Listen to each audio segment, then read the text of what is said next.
சமுத்திரக்கனி தயாரித்து இயக்கி நடிச்சிருக்கிற அப்பா படம் இன்னைக்கு ரிலீஸ் ஆகியிருக்கு. இந்த படம் குழந்தை வளர்ப்பை பற்றி பேசும் படம் அப்படிங்கிறதால மக்கள் கிட்ட அதிகம் எதிர்பார்ப்பை ஏற்படுத்தியிருக்கு. 3 விதமான அப்பாக்களை பற்றி இந்த படம் பேசுறதாக சமுத்திரக்கனி தெரிவிச்சிருக்காரு. அதோட இன்றைய கல்வி சூழலை பற்றியும் இந்த படத்தில் பேசப்பட்டிருக்கு. இந்த படத்தோட விளம்பர முயற்சிகளில் ஒன்றாக சினிமா பிரபலங்களை தங்களோட அப்பா பற்றி பேசி வீடியோவாக வெளியிடும்படி படக்குழு கேட்டுக்கிட்டது. இன்னைக்கு அப்பா படம் வெளியாக இருக்கிற நிலையில் அந்த வீடியோக்குள்ள இருந்து சிலவற்றை இப்போ நம்ம பார்க்கலாம். எல்லாருக்கும் போட்டிகள் வேற, எல்லாருக்கும் சேலஞ்சஸ் வேற. You be happy with what you have got, never compare yourself அப்படின்ட்டு அப்பா தான் வாழ்ந்ததையும் எடுத்து காமிச்சது என்னால் மறக்க முடியாத இன்னொரு விஷயம் அப்படின்னு நான் சொல்லுவேன். எப்பவுமே யாரையும் எதிர்பார்த்திருக்காத எந்த வேலையாக இருந்தாலும் நீயே செய் அப்படின்னு சொன்னது இன்னொரு முக்கியமான விஷயம் சொல்கிறேன். இப்போ வரைக்கும் தான் பேக் பண்ணுற ட்ரெஸ் ஆகட்டும், எங்கேயாவது ட்ராவல் பண்ணுறதாகட்டும், ஏதாவது எடுத்து செய்கிற வேலையாகட்டும், அவரே தான் பண்ணிகிட்ருப்பார். எதையும் யாரையும் நம்ப மாட்டார். அது இன்னொரு முக்கிய குணம் அப்படின்னு நான் சொல்லுவேன். அண்டு ஒரு வாட்டியும் வாழ்க்கையை புதுப்பிச்சுக்கிட்டே இரு. ஒரு 5 வருஷத்துக்கு ஒரு வாட்டி புதுசாக ஒன்று கற்றுக்கோ, புதுசாக ஒன்று செய் அப்படின்ட்டு இப்போ வரைக்கும் ராமாயணம், மகாபாரதம் ஒரு 4 வருஷம் அதுக்கு சம்பளம் கொடுக்க போகிறது கிடையாது, யாரும் காசு கொடுக்க போகிறது கிடையாது. அது மனசார ஒரு ரிட்டையர்ட் லைஃப்பை எப்படி வாழணும் அப்படிங்கிறத மறுபடியும் எங்களுக்கு இப்போவும் ஒரு உதாரணமாக இருக்காங்க அப்பா. அது we are all blessed அப்படின்னு தான் நான் சொல்லணும். எல்லா அப்பாவுக்கும் எல்லா மகன்களுக்கும் இந்த மாதிரி ஒரு உரையாடல் ஒரு எடுத்துக்காட்டாக இருந்துகிட்டே இருக்கணும். அந்த பொறுப்பு நிச்சயமாக எல்லா அப்பாக்களுக்கும் உண்டு, எனக்கும் உண்டு. நல்லா அப்பாவாக இருக்க நிச்சயமாக நான் எல்லா முயற்சியும் செய்வேன். My father Bandar from a name and here to fear the free and so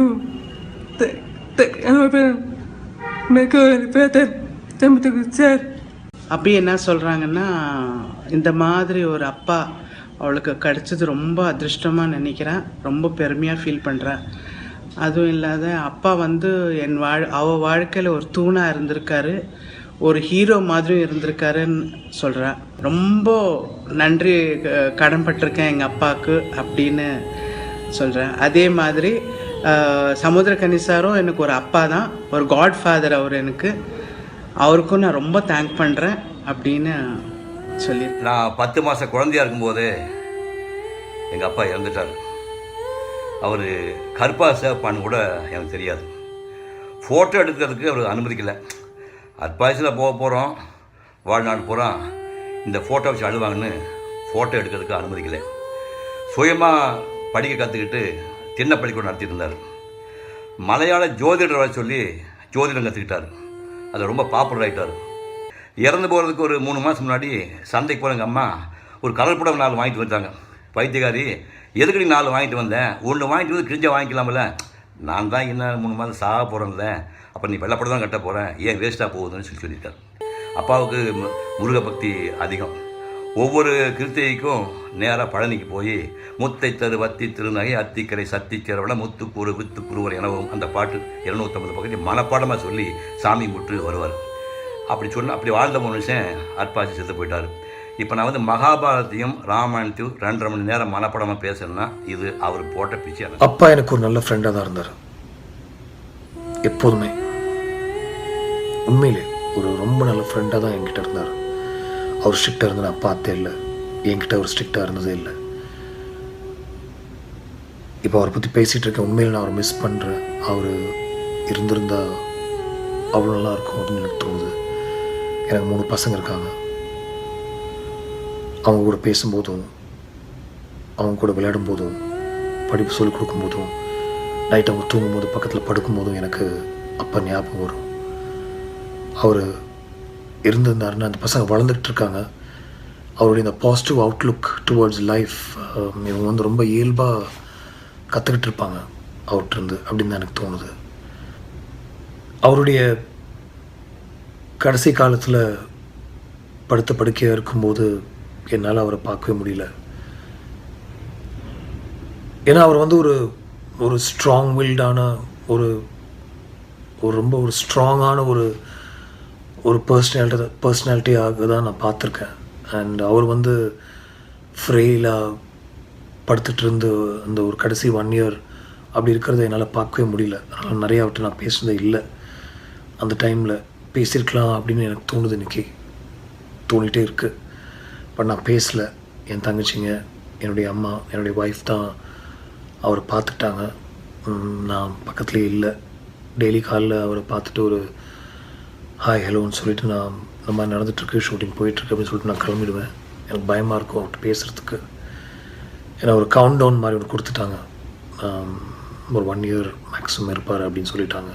அதே மைண்டில் பயங்கரமாக ஒர்க் ஆகிட்டு இருந்தது. என்னால் அவர் பார்க்கவே முடியல. பட் அவர் சொல்லிக் கொடுத்த விஷயங்கள், அவர் என்கிட்ட ஒரு நண்பனாக நடந்துக்கிட்டார், அந்த ஒரு விஷயம், அவருடைய இந்த பாசிட்டிவ் அவுட்லுக், எனக்கு வந்து என்னுடைய லவ் ஸ்டோரிஸ் மேலே இருக்கிற எனக்கு ஒரு அந்த பேஷன், என்னுடைய மியூசிக், என்னுடைய ஃபில்ம்ஸ், என்னுடைய புக்ஸ் எல்லாத்துக்குமே அவர் தான் காரணம். என்னுடைய பர்சனாலிட்டி எல்லாத்துக்குமே அவர் தான் காரணம். அதுக்கு நான் உண்மையிலே கொடுத்து வச்சுருக்கணும் அப்படின்னு நான் நினைக்கிறேன். அவருக்கு நன்றி சொல்லணும் அப்படின்னு நினைக்கிறேன். ஏற்கனவே சொன்ன மாதிரி இன்றைக்கி அவரை பற்றி பேசிகிட்டு இருக்கிறதுனால நான் உண்மையிலே அவரை ரொம்ப மிஸ் பண்ணுறேன். And this goes out to all the fathers out there. Actually, fathers over there, this goes out to all the sons and daughters out there. Happy Father's Day. இன்றைக்கு நான் தமிழகம் அறிந்திருக்கின்ற வகையில் நேரிய பாதையில், இந்த லட்சிய பாதையில் நான் உறுதியாக செல்கிறேன் என்று சொன்னால் அதற்கு அடித்தளமிட்டவர்கள் என்னுடைய பெற்றோர்கள், குறிப்பாக என்னுடைய தந்தையார்.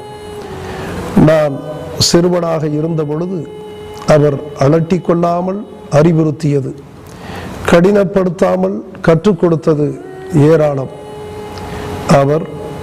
நான் சிவில் சர்வீஸ் தேர்வுகளில் தேறி நான் டெல்லிக்கு சென்ற பொழுதும், அதன் பிறகு தமிழகத்திற்கு துணையாட்சியர் தேர்விலே நான் தேறி இங்கே வந்த பொழுதும் அவர் அடைந்த மகிழ்ச்சிக்கு அளவே இல்லை. அவர் அன்றைக்கு அறிவுறுத்தியதெல்லாம், நீ உன்னுடைய பணிக்கான முழுமையும் நேர்மையாக இருந்தது, எளிய மக்களுக்கு எவ்வளவு உதவி செய்ய முடியுமோ அவ்வளவு உதவி செய் என்று சொன்னதுதான். நான் திருச்சியிலே பணியாற்றி கொண்டிருந்த நேரத்தில் அவர் உடல்நிலை சரியில்லை. அப்பொழுது கூட நான் அங்கே என்னுடைய பணியிடத்திற்கு திருச்சிக்கு அழைத்த போது கூட அவர் வரவில்லை. திடீரென்று ஒரு நாள் செய்தி, அவர் இறந்து விட்டார் என்ற செய்தி. எனவே இன்றைக்கும் எனக்கு வருத்தம். என்னுடைய தந்தையார் எனக்கு இன்றைக்கு அந்த வாழ்வு கொடுத்தவர், வாய்மையை கொடுத்தவர், அவரை நான் இன்னும் கூடுதலாக அவரை கவனித்திருக்கலாம் என்கின்ற அந்த வருத்தம் எனக்கு இருக்கிறது. ஒரு சாதாரண எந்த சூழ்ச்சியும் சுயநலமும் அறியாத ஒரு வெகுளித்தனமான ஒரு எளிய விவசாயியாக இருந்த அவர் என் மீது ஏற்படுத்தி இருக்கக்கூடிய தாக்கம் அளப்பரியது. குழந்தைகளுடைய கனவுகளை நசுக்காமல் அவர்களுடைய விருப்பத்திற்கும் ஆற்றலுக்கும் ஒப்ப ஒரு உயர்ந்த கல்வியை அளிக்கக்கூடிய அப்பாக்கள் நம்முடைய சமூகத்தில் நிரம்பி இருப்பார்களேயானால், சமுத்திரகனியனுடைய அப்பாவை போல நம்முடைய சமூகத்தில் இத்தகைய அப்பாக்கள் நிறைய பேர் இருப்பார்களேயானால், தமிழ் சமூகம் உள்ளபடியே ஒரு ஆரோக்கியமான உயர்ந்த உன்னத சமூகமாக திகழும் என்று நான் உளமாற நம்புகிறேன். நிறைய அம்மாவை பற்றி தான் சொல்லியிருக்கேன். இப்போ அப்பாவை பற்றி நம்ம சமுத்திரக்கனி கேட்குறாரு, அப்பாவை பற்றி ஏதாவது சொல்லுங்கப்பான்னு. அம்மாவை பற்றி பேசுறதுக்கே அப்பா தானே காரணம். அப்பா இல்லைன்னா அம்மாவை பற்றி எங்கே நான் பேசுறது? ஸோ எங்களுக்கெல்லாம் சின்ன வயசில் பொதுவாக அந்த பகுதியில் எல்லா குடும்பங்கள்லேயும் எல்லா வீடுகள்லேயும் அப்பா ஒரு கருவறை சாமி மாதிரி தான். அம்மா அவ்வளோ தூரம் எங்களை வளர்த்தாங்க. ஐயா வராங்க ஐயா வராங்கன்னா பயங்கரமாக கத்திட்டு விளையாண்டுட்டு இருப்போம். ஐயான்னொடனே பட்டுன்னு சைலன்ஸ் ஆகிடும், எல்லாம் ஆஃப் ஆகிடும். அந்த மாதிரி வளர்த்தாங்க. அவர் மேலே அவ்வளோ மரியாதை. அவர் கங்காணி ராமசாமின்னு தான் எங்கள் ஊரில் வந்து அவர் அறிமுகம். அவரை கங்காணி ராமசாமியினுடைய குடும்பம் அப்படின்னு தான் சொல்லுவாங்க.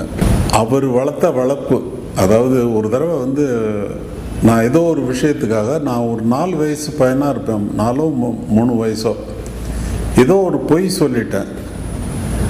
அப்படி வெளியில் வந்தவர் படிக்கட்டு இருக்குது வீட்டில், அந்த படிக்கட்டில் மேலே ஏறி வந்துட்டு இருந்தேன். வர்றப்போ அப்படி கையில் இப்படி எடுத்தார், இடது கையில் அப்படி தூக்குனார். தூக்கி பிடிச்சிட்டு பொய் சொல்வேடா, பொய் சொல்வையா அப்படின்னாரு. நான் ஒன்றுக்கு போயிட்டேன். அப்படி போயிட்டு சொல்ல மாட்டேன்ப்பா, சொல்ல மாட்டேன் ஐயா, சொல்ல மாட்டேன் ஐயான்னு தான், அப்பான்னு கூட வராது, சொல்ல மாட்டேயான்னு. அதிலிருந்து நான் பொய் சொல்கிறது அப்படிங்கிறது வந்து அந்த மாதிரி சந்தர்ப்பங்கள் ஏற்படுகின்ற நேரத்திலெல்லாம் இந்த சம்பவம் ஞாபகம் வந்து என்னை பொய் சொல்ல விடாமல் தடுக்கும். அப்பாவுக்கு நம்ம வாக்கு கொடுத்துருக்கோம் அப்படின்னு. அப்பாவினுடைய நினைவுகள் வந்து நம்ம வந்து ஒரு ஒழுங்கான மனநிலையை வந்து நமக்கு தருது. அம்மாவனுடைய அன்பு வந்து நம்ம வந்து இந்த சமூகத்திலையும் உலகத்திலையும் ஒரு உறவு முறைகள்லையும் ஒரு அன்போடு இருக்கணும். ஒரு அது வார்த்தைகளில் வர்ணிக்க முடியாது. அம்மாவை பற்றி சொல்லும் பொழுது வார்த்தைகள் வந்து வராது. அது அம்மானா அம்மா தான். ஆனால் அப்பா தான். அப்பாவுடைய ஸ்தானம் வேற. கருவறை சாமி என்று சொன்னேன் அல்லவா, அதுதான் அப்பா. என் அப்பா ஜாதி மதம் இனம் மொழி உணர்வுகளை எல்லாம் புடைச்சி எரிஞ்சிட்டு வாழ்ந்த என் அப்பா. மனுஷங்களை சம்பாதிக்க எனக்கு கற்றுக் கொடுத்த அப்பா. சினிமாவை அறவே வெறுத்த அப்பா. ஒரு பாட்டுக்கு அப்புறம் உனக்கும் எனக்கும் தெரியாத ஏதோ ஒரு விஷயத்தை அவன் தேடுறான், முடிஞ்சால் அவனுக்கு உதவி செய்வோம், முடியலன்னா ஒதுங்கி நின்றுக்குவோம் அப்படின்னு என் தாயார்கிட்ட சொன்ன என் அப்பா. எங்கள் அப்பா கூட நடந்து போயிட்டே இருப்பேன். அது கிராமம் தானே, ஒரு 2 தெருவுக்கு ஒரு ஜாதி இருக்கும், 3 தெருவுக்கு ஒரு ஜாதி இருக்கும். கடந்து போகும்போது என்ன மாமா நல்லா இருக்கீங்களா அப்படின்னு கேட்பாங்க. அடுத்து 2 தெரு தள்ளி போகும்போது என்ன சித்தப்பா நல்லா இருக்கீங்களா அப்படின்னு கேட்பாங்க. அடுத்து 2 தெரு தள்ளி போகும்போது என்ன பங்காளி நல்லா இருக்கீங்களா அப்படின்னு கேட்பாங்க. இப்படி உறவு முறைகளை வைத்தே வாழ்ந்த என் தகப்பனார் அதை எனக்கும் கற்றுக் கொடுத்துருக்காருன்னு தான் சொல்லணும். ஏன்னா இப்போ நான் ஊருக்கு போனாலும் அடுத்த தலைமுறை ஆகிட்டோம். ஆனால் அதே மாதிரி பங்காளின்னு கூப்பிட்ற சொந்தங்கள், மாமா மச்சான்னு கூப்பிட்ற சொந்தங்கள், அண்ணன்னு கூப்பிட்ற சொந்தம் எத்தனையோ இருக்குது. இதையெல்லாம் எனக்குள்ள விதைச்ச என் அப்பா. தினம் தினம் என் தகப்பனாரை நினைப்பேன். அவரை மனசில் வச்சு அவர் கொடுத்த ஊக்கமும் தைரியமும் தான் இந்த திரைப்படம் வந்திருக்குன்னு நான் நினைக்கிறேன். இப்போ உங்கள் முன்னாடி வைக்கிறேன், பாருங்க, பகிர்ந்துக்குங்க. நிறைய விஷயங்கள் இருக்குது. வாழும்போது பகிராமல் போனதுக்கப்புறம் இல்லை நான் அதை நினச்சேன் இதை நினச்சேன் அப்படின்னு வருந்துற எத்தனையோ பேர் இருக்காங்க. அது வேண்டாமே. ஏன்னா அப்பா இல்லாத எனக்கு தான் தெரியும் அந்த வலி என்னன்னு. இருக்கும்போது வராத சொந்தம் இல்லாதப்போ வந்து கதறி என்ன பிரயோஜனம்? ஒன்றுமே இல்லை. தகப்பனை வெகு சின்ன வயசில் இழந்த ஒருத்தனின் வழியாக தான் இந்த பதிவை நீங்கள் பார்க்கணும். இதில் வியாபார நோக்கமோ எதுவுமே கிடையாது. எடுத்திருக்கோம், பதிவு பண்ணியிருக்கோம், வச்சுருக்கோம். இதை அப்படியே எடுத்து அப்படியே அள்ளி அணைச்சிப்பீங்க அப்படின்ற ஒரு நம்பிக்கை தான் அப்பா. நம் எல்லோரின் அப்பாவும் சார்பாகவும் இந்த அப்பா திரைப்படம். என் அப்பா பற்றி நான் நிறைய பகிர்ந்துக்கல, முதல் முறையாக பகிர்ந்துக்கிறேன். ரொம்ப சந்தோஷமாக இருக்குது. ஆனால் என் வருத்தத்தை ஒவ்வொரு நாளும் நான் அவர்கிட்ட சொல்லிக்கிட்டு தான் இருக்கேன். எங்கேயோ இருந்து என்னை கவனிச்சுட்டு தான் இருக்காருன்னு நான் நம்புகிறேன். மகிழ்ச்சி. ஒவ்வொரு அப்பாவும் மட்டுமல்ல, ஒவ்வொரு பிள்ளைகளும் மட்டுமல்ல, ஒட்டுமொத்த குடும்பத்தினரும் பார்த்தே தீர வேண்டிய படம் சமுத்திரக்கனியோட அப்பா. எத்தனை பேர் பெற்றவங்க ஆசைப்படுறாங்களேன்னு படித்த படிப்பு ஒன்று, படித்த படிப்புக்கு வேலை கிடைக்காம பார்க்குற வேலை ஒன்று, அவன் மனசில் கனவு ஒன்றுன்னு இங்கிட்டும் இல்லாமல் அங்கிட்டும் இல்லாமல் வாழ்க்கையில் பிடிப்பே இல்லாமல் என் பையன் அப்படி வாழக்கூடாது, அவன் ஆசைப்பட்ட மாதிரி வாழணும்.